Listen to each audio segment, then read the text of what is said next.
Welcome, true crime enthusiasts and mystery lovers. Picture a quiet, peaceful night in the small town of Villisca, Iowa, back in June 1912. The Moore family, Josiah, Sarah, and their 4 young children, have just returned home from an evening church service, accompanied by 2 young friends of the children, the Stillinger sisters. They lock the doors, blow out the lamps, and settle in for the night, completely unaware of the horror lurking within their own home. What happened next would become one of America's most infamous and haunting unsolved mysteries. Sometime after midnight, an unknown assailant crept through the darkened house. The weapon of choice was an axe that belonged to Josiah Moore himself. One by one, as they slept in their beds, all 8 people in the house were brutally murdered. The next morning, a neighbor, concerned that the Moore household was unusually still, peered through a window and discovered the horrific scene. The entire town of Villisca was plunged into a state of shock, fear, and paranoia. A killer had walked among them, committed an unspeakable act, and then vanished without a trace. The investigation began almost immediately, but it was plagued with problems from the start.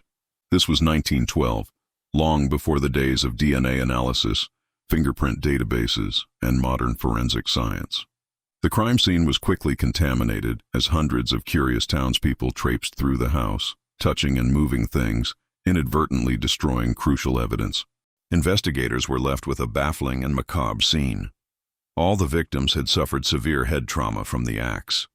The killer had also taken the time to cover all the mirrors and glass in the house with cloth, a strange ritualistic act that has fueled speculation for over a century.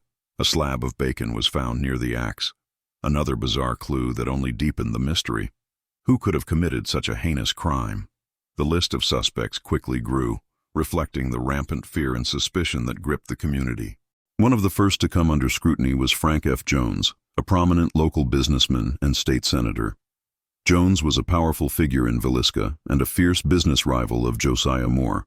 Moore had recently left Jones's employ to start his own, more successful farm implement company, taking a significant amount of business with him.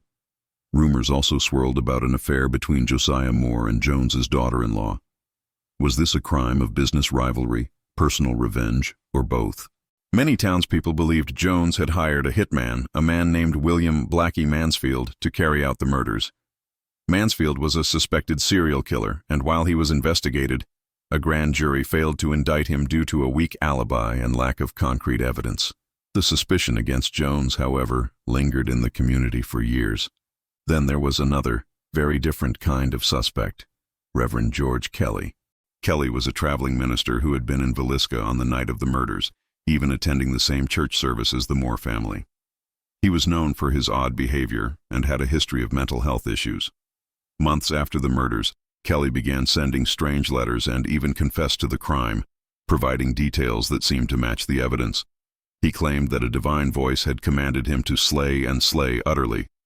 Kelly was arrested and put on trial not once but twice. His confession was detailed and compelling, yet it was also inconsistent. His defense argued he was mentally unstable and coerced into confessing. Ultimately, a jury acquitted him, leaving the public divided. Was he a cold-blooded killer who cleverly manipulated the justice system, or a disturbed man caught up in a sensational case? The investigation also explored the terrifying possibility that the Villisca murders were not an isolated incident. Investigators discovered a string of similar axe murders that had occurred in other towns across the Midwest around the same time. These crimes shared a chilling pattern. Entire families were killed in their sleep with an axe, often the family's own, and the crimes were typically committed near railroad lines, suggesting a transient killer. One name that emerged in connection with these other crimes was Henry Lee Moore, no relation to the Villisca victims. He was an ex-convict who was later convicted for the murder of his own mother and grandmother with an axe. The similarities between his crime and the Villisca massacre were striking, but a definitive link could never be established. Was a single, elusive serial killer responsible for a reign of terror across the country? It's a theory that continues to fascinate and horrify investigators and armchair detectives alike. The lack of sophisticated forensic technology was the single biggest obstacle in solving the case. Detectives at the time relied heavily on eyewitness accounts, neighbor testimonies, and confessions, all of which proved to be unreliable or inconclusive. They found a bloody axe left at the scene, but couldn't lift usable fingerprints. They had theories about sedatives being used, but lacked the toxicology to prove it. Every lead seemed to end in a frustrating dead end. The media frenzy surrounding the case only complicated matters, spreading rumors and fueling public speculation, turning the investigation into a chaotic circus. The pressure to find a killer was immense, but the truth remained just out of reach. As the years turned into decades, the story of the Villisca Axe Murders passed from a current event into a chilling piece of local folklore. The house on 508 East 2nd Street, the site of the tragedy, stood as a grim monument to the town's darkest night. Eventually it was purchased and restored to its 1912 condition, and today it operates as a museum and a destination for paranormal investigators and those fascinated by dark history. It's often called one of America's most haunted locations. Visitors and overnight guests have reported a host of strange and unexplained phenomena. The sounds of children crying, disembodied voices, objects moving on their own, and doors opening and closing. Many believe the spirits of the Moore family and the Stillinger sisters are still trapped in the house, forever replaying the horror of that night. Psychics and paranormal experts have visited the house, each offering their own theories about the lingering spiritual energy and the identity of the killer. The impact on the community of Villisca was profound and long-lasting. The murders shattered the town's sense of safety and innocence. Neighbors became suspicious of one another. The fear was so intense that people began locking their doors at night, a practice that had been uncommon before the tragedy.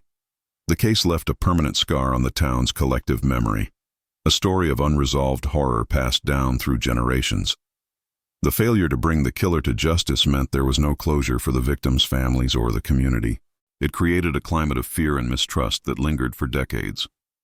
Over 110 years later, the Villisca Axe Murders remain unsolved, a perfect storm of a brutal crime, a flawed investigation, and a host of compelling suspects.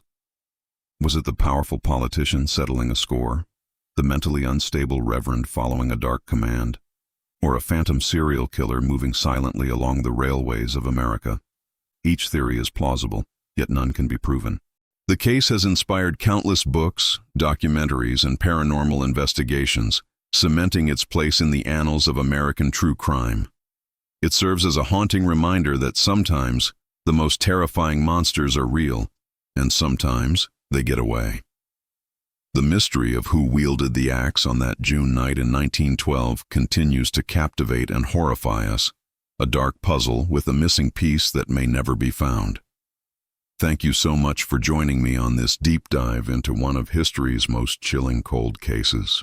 The story of the Villisca Axe Murders is a testament to the enduring power of mystery and the human fascination with the unknown. If you found this story as intriguing as I do, please give this video a thumbs up, and don't forget to subscribe and hit that notification bell so you won't miss our next exploration into the world of true crime and unsolved mysteries. What are your theories on the case? Let me know in the comments below. Stay safe, and I'll see you in the next video.